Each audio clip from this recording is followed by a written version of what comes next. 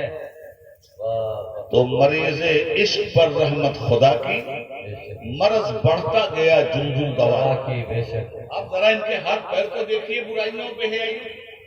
کون طاقت ہے دنیا کی جو اس پہ قابو پا لے؟ ہزاروں لاکھوں انسان بغداد کی سرزمین پر بموں کی نظر کر دیے گئے، یہ برائی نہیں تھی تو کیا تھی؟ افغانستان کی اینٹ سے اینٹ بجا دی گئی، یہ برائی اور ظلم نہیں تھا تو کیا تھا؟ لیبیا کی دھرتی برباد کر دی گئی، یہ برائی اور بے حیائی نہیں تھی تو کیا تھی؟ جس ملکوں پر فوجوں کا تسلط قائم ہوا، ان ملکوں کی نوجوان عورتوں کی عصمت دری کر دی گئی۔ آج بھی یہ برائی اور بے حیائی ہر ملک میں جنم لیے ہوئے ہے کہ نہیں؟ جب میں کہتا ہوں حکومتیں موجود ہیں، قانون موجود ہے، پولیس موجود ہے، فورس موجود ہے، اس کے باوجود یہ برائی پہ بھی کنٹرول نہیں کر پا رہے ہیں، بے حیائی پہ بھی کنٹرول نہیں کر پا رہے ہیں، تو اللہ رب العالمین کو اپنے بندوں کی فکر ہوگی کہ نہیں ہوگی؟ تمہاری فوج نہیں برائی پہ قابو پا رہی ہے، تمہاری پولیس برائی روکنے میں کامیاب نہیں ہو رہی ہے۔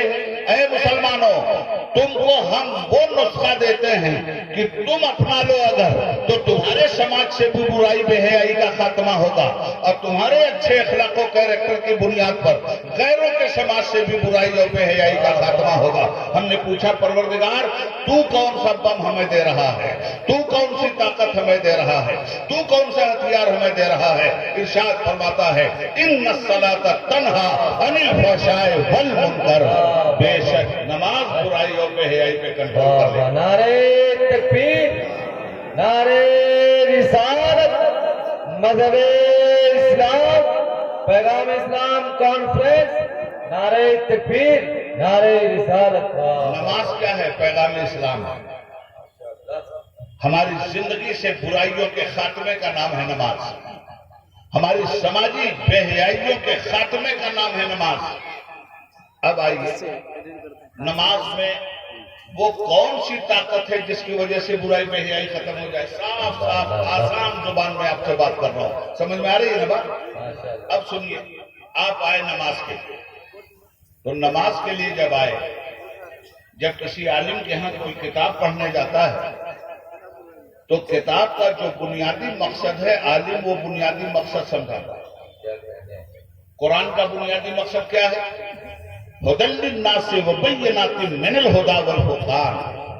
قرآن آیا ہے انسانوں کی ہدایت کے لیے، قرآن آیا ہے حق اور باطل میں فرق پیدا کر دینے کے لیے، ٹھیک ہے نا؟ قرآن آیا ہے ہدایت کے لیے۔ معلوم یہ ہوا کہ قرآن پڑھنے والوں کو یہ معلوم ہو جانا چاہیے کہ قرآن کے نزول کا مقصد کیا ہے، تو نزول مقصد قرآن پروردگار فرماتا ہے ھدی للناس، انسانوں کی ہدایت ہے۔ تو اب نماز برائی اور بے حیائی کو ختم کرے گی، تو نماز کا پہلا سبق کیا ہے؟ نبی اکرم جناب محمد رسول اللہ صلی اللہ علیہ وسلم فرماتے ہیں، نماز صلو کما رأیتمونی اصلی، نماز اس طرح پڑھو جس طرح مجھے پڑھتا ہوا دیکھتے ہو۔ اب نماز کا پہلا سبق حضور نے کیا بتایا؟ نماز اس طرح پڑھو اور اس تصور کو جما کے پڑھو کہ تم خدا کو دیکھ رہے ہو۔ کیوں؟ نماز میں آپ اللہ سے بات کرتے ہیں، نماز میں آپ اللہ سے بات کرتے ہیں، اور قرآن جب آپ پڑھتے ہیں تو اللہ آپ سے بات کرتا ہے۔ جب تلاوت قرآن آپ کر رہے ہیں تو اللہ آپ سے بات کر رہا ہے، اور جب عبادت الہی کر رہے ہیں تو آپ اللہ سے بات کر رہے ہیں۔ تو پہلا سبق نماز کا کیا ہے؟ نماز میں یہ تصور کرو کہ تم خدا کو دیکھ رہے ہو۔ ہم لاکھ تصور کریں، جلوہ ربی دیکھنے کے لیے دل کی صفائی بہت ضروری ہے۔ اس دل میں خدا کا نور نہیں اترتا جس دل میں سب کینہ موجود ہو، جس دل میں حسد موجود ہو، اس کان میں خدا کا نور نہیں اترتا جس میں چغلی موجود ہو، اس زبان پر خدا کا نور نہیں اترتا جس میں کذب بیانی موجود ہو، اس ہاتھ پر خدا کا نور نہیں اترتا جس میں ظلم موجود ہو، اس پیر میں خدا کا نور نہیں آتا جو پیر ظلم اور عدوان کی راہ پر چلا کرتا ہے۔ تو پہلا سبق، اس طرح نماز پڑھو گویا تم خدا کو دیکھ رہے ہو۔ یہ ہمارے لیے ممکن نہیں، تو حضور نے فرمایا اگر یہ تمہارے لیے ممکن نہیں تو پھر اس عقیدے کے ساتھ نماز پڑھو کہ خدا تم کو دیکھ رہا ہے۔ تو خدا کو ہم دیکھ رہے ہیں، اس کے لیے تو بڑے ہی پاکیزہ دل و دماغ کی ضرورت ہے، تب تجلیات الہی کا مشاہدہ ہوتا ہے۔ مگر خدا ہم کو دیکھ رہا ہے، اس میں تو کوئی پریشانی نہیں۔ تو پہلا سبق کیا ملا نماز کا؟ اللہ دیکھ رہا ہے، یہی نا۔ فجر کی نماز پڑھ کے آپ نکلے، ہم نکلے، حضرت نکلے، سب نکلے۔ نکلنے کے بعد جہاں جہاں بھی آپ جا رہے ہیں اس عقیدے کو لے کے جائیے۔ یہ نماز صرف مسجد میں اس عقیدے کو چھوڑ کے مت آئیے کہ خدا دیکھ رہا ہے۔ مسجد سے جہاں نکلے آپ وہاں بھی خدا دیکھ رہا ہے، جس برائی کے اڈے پہ پہنچے وہاں بھی خدا دیکھ رہا ہے، جب زبان جھوٹ بول رہی ہے تو بھی خدا دیکھ رہا ہے، جب ہاتھ ظلم کر رہا ہے تب بھی خدا دیکھ رہا ہے، جب پیر غلط محفل کی طرف جا رہا ہے تب بھی خدا دیکھ رہا ہے۔ تو مسجد میں آپ کا عقیدہ یہ بنا کہ خدا دیکھ رہا ہے۔ مسجد میں جھوٹ بولتے ہیں آپ، مسجد میں ظلم کرتے ہیں آپ، مسجد میں بے حیائی کرتے ہیں آپ، مسجد میں برائی کرتے ہیں آپ۔ ارے جو باہر بڑے سے بڑا برا اور بے حیا ہے وہ بھی مسجد میں آ کے باحیا بن جاتا ہے، وہ بھی مسجد میں آ کے پاکیزہ بن جاتا ہے۔ تو مسجد میں برائی اور بے حیائی آپ نہیں کر رہے ہیں۔ اچھا اب چلے آپ دکان پہ گئے، اب آج کل انگور کا سیزن آ گیا، حیدرآباد سے چل رہا ہے، آپ انگور کے بیوپاری ہیں، میں مثال دے رہا ہوں۔ آپ کی دکان پہ ہم اور مفتی صاحب چلے گئے، جی میں آیا کہ 1 kg انگور آپ کی دکان سے خرید لیں۔ مفتی صاحب نے کہا نہیں، اس آدمی کو میں نے مسجد میں نماز پڑھتے ہوئے نہیں دیکھا تھا، وہ آدمی جو انگور کی دکان پہ بیٹھا ہے وہ بھی ہمارے ساتھ مسجد میں نماز پڑھ رہا تھا، نمازی کے ہاں سے خریدیں گے۔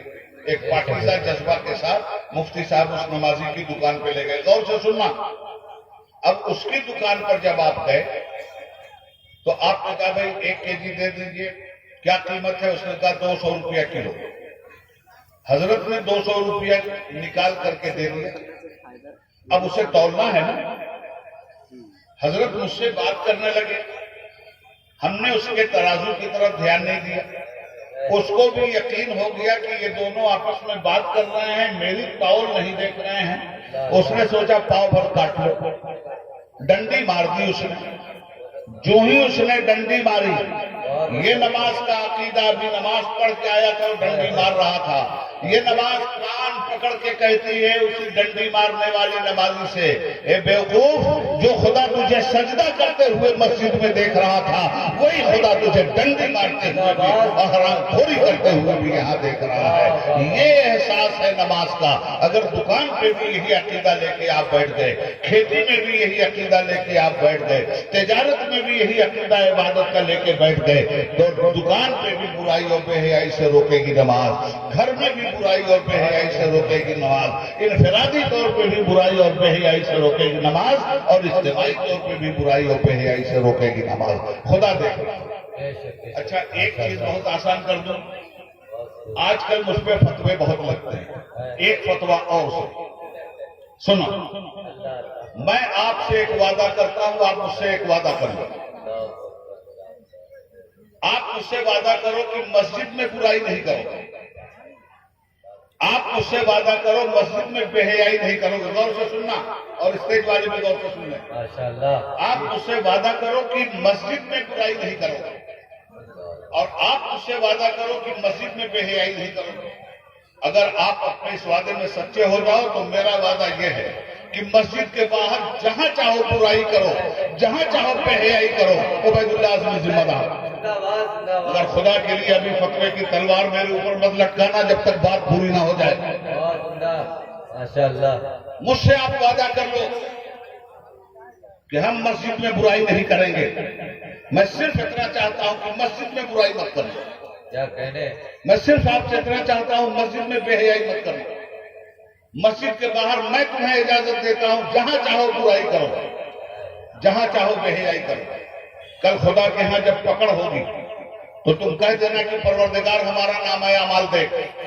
اگر ہم نے مسجد میں برائی کیا ہے تو ہم ذمہ دار, اگر ہم نے مسجد میں بے حیائی کی ہے تو ہم ذمہ دار, اور مسجد کے باہر اگر برائی بے حیائی کیا تو عبید اللہ اعظم ذمہ دار, اس نے ذمہ داری لی تھی. ہم تیار ہیں اس کے لیے. کہہ تو دیا میں نے یہ, اب فرشتوں کی نگاہیں گھورنے لگی مجھے, قبر کی تاریخ کوٹھری مجھے آواز دینے لگی, آؤ تو بتائیں گے. اتنی بڑی بغاوت کر کے آ رہے ہو تم مسلمانوں سے یہ وعدہ لے کے آ رہے ہو کہ مسجد میں برائی بے حیائی نہیں کرو گے تو تم ذمہ دار, مسجد کے باہر اگر برائی بے حیائی کرو گے تو میں ذمہ دار. تم کو یہ ذمہ داری دیا کس نے؟ جہنم کی دہکتی ہوئی آگ میری طرف لپک رہی ہے ان جملوں کی وجہ سے. میں نے کہا یا رسول اللہ دہائی آپ کی, شافع محشر میں آپ کی بارگاہ میں آ رہا ہوں, یہ عقدہ کھول دیجئے میرے آقا. میں تو کشن گنج کی دھرتی پر مسلمانوں سے یہ کہہ کے پھنس گیا ہوں, بارگاہ رسالت سے آواز آ رہی ہے, اے مسلمانوں میرا غلام صحیح کہہ رہا ہے. تم نے مسجد سمجھا کس کو ہے؟ ایک چار مینار بنا دیا, زمین کا ایک ٹکڑا گھیر لیا اور مسجد کا نام اس کو تم نے دے دیا. یہی تو اس نے کہا ہے کہ مسجد میں برائی بے حیائی مت کرنا. تو سنو مسلمانوں, میرے رب نے, میرے رسول فرماتے ہیں, میرے رب نے زمین کا چپا چپا میرے لیے مسجد بنا دیا ہے. اور عبید اللہ اعظمی یہی تو کہہ رہا ہے کہ مسجد میں برائی بے حیائی مت کرنا. تو جہاں زمین ہے وہاں تم برائی کر سکتے ہو نہ بے حیائی کر سکتے ہو. زمین کا چپا چپا مسلمان کے لیے مسجد کا مقام رکھتا ہے. نکل جاؤ اس زمین سے, اور جہاں برائی کرنا ہے نکلو اس دھرتی سے, جہاں بے حیائی کرنا ہے جاؤ گے کہاں مجھے یہ بتاؤ. نعرہ تکبیر, نعرہ رسالت, عظمت اسلام, پیغام اسلام کانفرنس, نعرہ تکبیر, نعرہ رسالت. بات سمجھ میں آئی آپ؟ زمین کا چپا چپا نبی پاک فرماتے ہیں میرے رب نے میرے لیے مسجد بنا دیا. کہاں کرو گے برائی؟ تو کہا ہے کہ مسجد میں مت کرنا. اسی زمین پہ نماز کا وقت آیا, تم نماز پڑھتے ہو کہ نہیں پڑھتے ہو؟ کھیت میں نماز کا وقت آیا, تم اسی زمین پہ سجدہ کرتے ہو کہ نہیں کرتے ہو؟ زمین کا ہر چپا تمہارے لیے اللہ نے مسجد بنایا. بے شک بے شک. مسجد میں برائی مت کرنا, مسجد میں بے حیائی مت کرنا. کوئی گنجائش نہیں خدا کی دھرتی پر بے حیائی اور برائی کی ہے, اس لیے کہ یہ مسجد کے حصار میں زمین آ گئی. یاد رکھنا اس بات کو. اب ایک بات اور آپ سے عرض کرنا چاہوں گا اس سلسلے میں, نماز بھاری کیوں پڑھتے؟ نماز یقیناً بھاری چیز ہے, مگر ان کے لیے نہیں جو خدا سے ڈرنے کا احساس رکھتے ہیں. نماز یقیناً بہت بھاری چیز ہے, مگر ان لوگوں کے لیے نہیں جو خوف خدا رکھتے ہیں اپنے دل میں, ان کے لیے بھاری نہیں ہے. جو جہنم کی آگ سے ڈرتے ہیں اور اس کا یقین رکھتے ہیں ان کے لیے نماز بھاری نہیں ہے. اچھا, نماز چھوڑتے کیوں ہیں آپ؟ میں نے آج نماز کو عنوان اس لیے بنا دیا کہ آپ نے مسجد کی تعمیر کا جلسہ کیا. نماز چھوڑتے کیوں؟ کسی چیز کے حاصل کرنے کے لیے نا نماز چھوڑی جاتی ہے. بھئی دکان بند کر دیں گے نقصان ہوگا, اس لیے دکان پر نماز کو قربان کر دیں. کھیتی میں ہے, کھیت کے لیے نماز کو قربان کر دیں.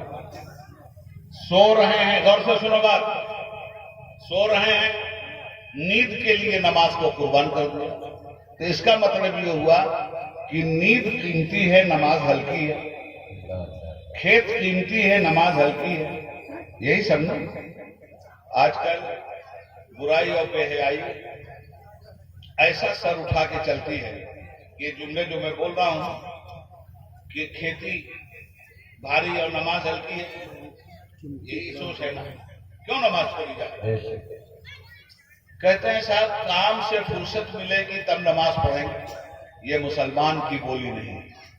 اجی نماز سے فرصت ملے گی تب کام کریں گے، یہ مسلمان کی بولی ہے۔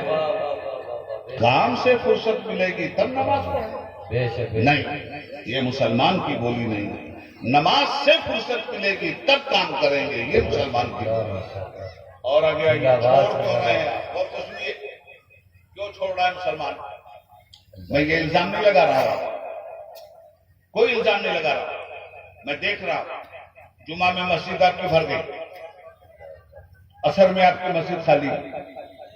یہ جو مسلمان مسجد کو جمعہ میں بھر دیتا ہے، عصر میں کس قبرستان میں چلا جاتا ہے؟ یہ ہفتہ بھر غائب ہے، پھر جمعہ کے دن بھر بھرا کے نکل آئے، جنگل میں چلا جاتا ہے، دریا میں ڈوب جاتا ہے، سمندر میں غرق ہو جاتا ہے، قبر میں دفن ہو جاتا ہے، کہاں چلا جاتا ہے یہ مسلمان؟ جمعہ آیا پھر نظر آیا۔ اچھا ایک بات اور سنو، موٹی موٹی باتیں بتا رہا ہوں۔ یہ جمعہ کی نماز میں جو سب بھاگے چلے آ رہے ہو، میں دیکھتا ہوں مسلمان نماز کے وقت کاروبار بند کر دیتا ہے، مسلمان نماز کے وقت دکان پہ تالا لگا دیتا ہے، مسلمان نماز کے وقت کوئی بھی کام ہو ہر کام کو قربان کر کے خدا کی بارگاہ میں جمعہ کے دن آ جاتا ہے۔ یہ سچائی ہے، کتنا سچا مسلمان ہے، کتنا اللہ رسول کو ماننے والا یہ مسلمان ہے۔ جمعہ کے دن سب کچھ قربان نماز ہے جمعہ کے لیے، واہ واہ واہ۔ تو ہم پوچھتے ہیں کیوں ایسا کرتے ہو؟ تو آپ کہتے ہو اللہ رسول کا حکم ہے اس لیے کرتے ہیں، نہ کہتے ہو کچھ اور کہتے ہیں؟ صاحب ہم اللہ رسول کے وفادار ہیں اس لیے ہم یہ کر رہے ہیں۔ سبحان اللہ، بہت اچھی بات۔ تو ہم آپ سے پوچھتے ہیں کہ عصر میں یہ وفاداری کہاں چلی ہے؟ مغرب میں، عشاء میں، فجر میں، ظہر میں یہ وفاداری کہاں چلی جاتی؟ جمعہ کی نماز پڑھنے کا تو آپ نے ہمیں بتا دیا کہ اللہ رسول کا حکم پورا کرنے آئے ہیں اس لیے پڑھنا ہے۔ تو آپ جو 5 وقت کی نماز چھوڑتے ہو، صرف جمعہ کی نماز پڑھتے ہو، وہ 5 وقت کی نمازیں کس کے حکم سے چھوڑتے ہو یہ بھی تو بتانا پڑے گا۔ جمعہ کی نماز تو اللہ رسول کے حکم سے پڑھتے ہو، بتا دیا۔ 5 وقت کی نمازیں ہفتہ بھر کس کے حکم سے چھوڑتے ہو وہ بھی بتا دو۔ یہ شیطان کا حکم چلتا ہے بے نمازی مسلمانوں پر۔ جمعہ کے دن اللہ کا حکم مان رہا اور 7 دن شیطان کا حکم مان رہا۔ ہوا یہی جو رہے گی تو اے نقیب بہار، کہاں سے آئیں گی رعنائیاں چمن کے لیے؟ اب آؤ دوسری بات سنو، یہ نماز کے لیے آنے والوں سنو، کیوں چھوڑو؟ کسی چیز کی محبت میں دوسری چیز کو قربان کیا جاتا ہے۔ یہ رات کی نیند آپ نے کیوں قربان کیا؟ کس کے لیے؟ جلسے کے لیے، ٹھیک ہے نا؟ یہ آپ کے ہاں پردھانی کا الیکشن سنا ہے آنے والا، ہم تھوڑا سا پولیٹیکل آدمی ہیں اس لیے بنتی نہیں ہے، صبر کو رخصت کیے بغیر کاموں کی بے قرار دیوانوں سے پڑ گیا، آئی جاتی ہے بات۔ یہ مکھیا ہاں یو پی میں پردھان بولتے ہیں، چلو ہم بھی آدھے بہاری ہیں، مکھیا بول رہے ہیں۔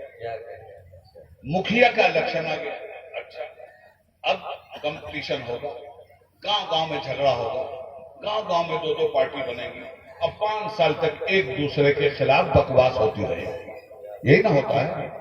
آگے آئیے، آپ مکھیا بن گئے، اس کے بعد آیا MLA کا الیکشن۔